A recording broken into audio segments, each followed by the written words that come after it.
तहरीक इंसाफ की बड़ी कामयाबी। लाहौर हाईकोर्ट के अहकामात पर इलेक्शन कमीशन ने पीटीआई के 32 अरकान को डी नोटिफाई करने का नोटिफिकेशन मुअत्तल कर दिया। 32 अरकान कौमी असम्बली की रुकनीत बहाल हो गई। इलेक्शन कमीशन ने इमरान खान को 6 नशस्तों से भी डी नोटिफाई कर दिया।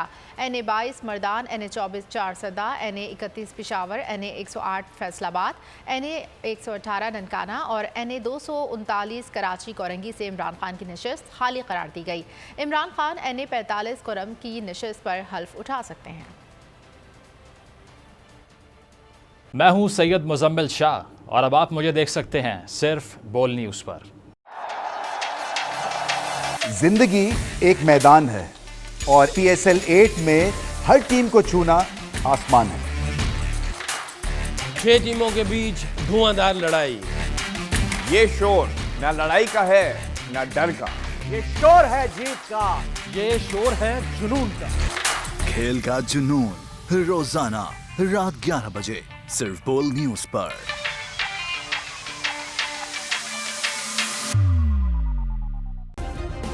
सब्सक्राइब करें और बेल दबाएं ताकि कोई खबर रह न जाए।